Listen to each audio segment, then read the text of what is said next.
নির্যাতিতার যে বয়ান তার সঙ্গে হুবহু মিলে যাচ্ছে যাবতীয় তথ্য প্রমাণ। এবার মনোজিৎ মিশ্র অর্থাৎ মূল যে অভিযুক্ত তার শরীরেও আঁচড়ের দাগ মিলেছে।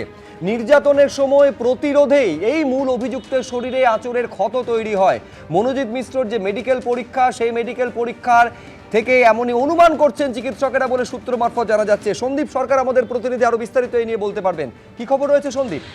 দেখো, আজকে সকাল ৯টার সময় নিয়ে আসা হয় এই তিনজনকে কলকাতা মেডিকেল কলেজ হাসপাতালে, এবং বিকেল ৫টা পর্যন্ত একেবারে বিস্তারিত তাদের শারীরিক পরীক্ষা নিরীক্ষা হয়। তাদের শরীরে কার কোথায় আঘাত আছে তা পরীক্ষা করা হয় এবং তাদের ডিএনএ নমুনা সংগ্রহ করা হয়। এবং সব শেষে যেটা এই মেডিকেল টিমের যে পর্যবেক্ষণ, যেটা কলকাতা মেডিকেল কলেজ হাসপাতাল সূত্রে আমরা জানতে পারছি, তা হলো মূল অভিযুক্ত যে অর্থাৎ মনোজিৎ, এই মূল অভিযুক্তের শরীরে বেশ কয়েকটি আঁচড়ের দাগ পাওয়া গিয়েছে। যে আঁচড়ের দাগ চিকিৎসকেরা অনুমান করছেন সেটা প্রতিরোধের সময় ওই নির্যাতিতা নিজেকে বাঁচানোর জন্য যে প্রতিরোধ খাড়া করেছিলেন, সেই প্রতিরোধের সময় তার আঙ্গুলে ওই আঁচড়ের দাগ মূল অভিযুক্তের শরীরে হয়ে থাকবে, সেরকমটাই চিকিৎসকেরা অনুমান করছেন। এখন সেই জায়গা থেকে নমুনা নেওয়া হয়েছে এবং যে অভিযুক্ত তিনজন যারা এই মুহূর্তে হেফাজতে রয়েছে, এই তিনজনের ডিএনএ নমুনা সংগ্রহ করেছেন চিকিৎসকেরা।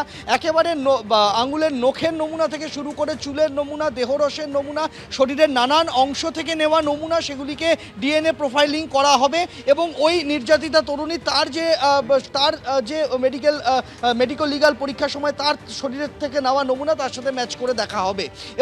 এবং শুধু তাই নয়, মূল অভিযুক্তের শরীরে যে আঘাত রয়েছে, যে আঁচড়ের দাগ বলে চিকিৎসকেরা অনুমান করছেন, সেখান থেকেও নেওয়া নমুনা হয়েছে, যেটা মিলিয়ে দেখা হবে নির্যাতিতা তরুণীর নখের থেকে যে নেওয়া যে নমুনা তার সাথে ম্যাচ করে দেখা হবে। এখন চিকিৎসকেরা আজকে ৮ ঘন্টা ধরে এই তিন অভিযুক্ত প্রমিত, জেদ এবং তার পাশাপাশি মনোজিৎ, এই তিনজনের থেকে তারা ডিএনএ প্রোফাইলিংয়ের জন্য নমুনা সংগ্রহ করেছেন। এবং সবশেষে কলকাতা মেডিকেল কলেজ সূত্রে যেটা আমরা জানতে পারছি, যে মূল অভিযুক্তের শরীরে একাধিক আঁচড়ের দাগ রয়েছে, যেটা চিকিৎসকেরা মনে করছেন যে ওটা ওই নির্যাতিতা একেবারে প্রতিরোধ করতে গিয়ে তার দাগটা সেখানে তৈরি হয়েছে। সন্দীপ, আপাতত তোমাকে ধন্যবাদ। আরেকটা এই মুহূর্তে খবর আসছে, কসবা আইন কলেজের মনোজিৎ মিশ্রর যে চাকরি, তার পুনর্নবীকরণ। উল্টো মনে হচ্ছে না? 30শে অগস্ট 2024 সাউথ ক্যালকাটা ল কলেজে মনোজিতের চাকরির পুনর্নবীকরণ রিনিউয়াল হয়েছিল। এইটা হচ্ছে সেই ছবি। 30শে অগস্ট 2024 অর্থাৎ প্রায় 1 বছরেরও বেশি কম সময় আগে মনোজিতের চাকরি পুনর্নবীকরণের সিদ্ধান্ত নিয়েছিল পরিচালন সমিতি। আমি গোটা বিষয়টা ধোঁয়াশাটা দূর করার জন্য প্রকাশ সিনহার সঙ্গে কথা বলবো। প্রকাশ, যে পরিচালন সমিতি বা যে গভর্নিং বডিকে দ্রুত মিটিং ডেকে তাকে বরখাস্ত করতে হবে সিদ্ধান্ত নেওয়া হচ্ছে, সেই গভর্নিং বডি গত বছরে 30শে অগস্ট তার চাকরি রিনিউয়ালের ডিসিশন নিয়েছিল। একদমই সুরজিৎ, শুধু এটাই নয়, তুমি যদি ভালো করে এই অ্যাপয়েন্টমেন্ট লেটার, অর্থাৎ বলাই যায় যে জিবি যে অ্যাপ্রুভাল দিল এবং জিবিতে যে অ্যাপ্রুভাল পাস করা হলো, সেখানে 3টে নাম রয়েছে।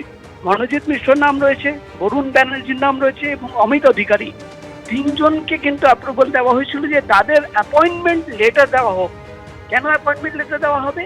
এই চিঠিতে, এই যে নোটিশ সার্কুলার, সেখানে পরিষ্কারভাবে লেখা রয়েছে যে 45 দিন ধরে তারা কাজ করেছে এবং তারপর কিন্তু তাদের এই কাজ করার পর 45 দিন পর তাদের পুরো বিষয়টা, অর্থাৎ তাদের অ্যাপয়েন্টমেন্টটা রিনিউ করা হচ্ছে। রিনিউয়াল একটা সার্কুলার পাস করা হলো। কোন দিন পাস করা হলো?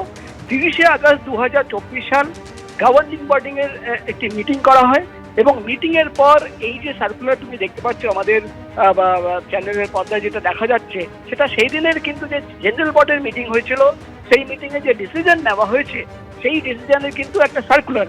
এবং এখানে তুমি পরিষ্কারভাবে দেখতে পাচ্ছ অশোক কুমার দেব, তার কিন্তু সই রয়েছে প্রেসিডেন্ট হিসেবে, এবং নিচে আমরা দেখতে পাচ্ছি ডান দিকে ডক্টর নয়ন চ্যাটার্জি, তারও কিন্তু সই রয়েছে, ভাইস প্রেসিডেন্ট বা সেক্রেটারি লেখা, এবং অফিসিয়াল রাবার স্ট্যাম্প পরিষ্কারভাবে কিন্তু আমরা দেখতে পাচ্ছি এই সার্কুলারে রয়েছে। অর্থাৎ এই 3জন, মনোজিৎ মিশ্র, বরুণ ব্যানার্জি এবং অমিত অধিকারী, 3জনকে 45 দিন কাজ করার পর রিনিউয়াল অ্যাপয়েন্টমেন্ট লেটার ইস্যু করার জন্য জেনারেল বডিতে কিন্তু পাস করানো হয়েছিল এবং তারপরেই কিন্তু এই সার্কুলার।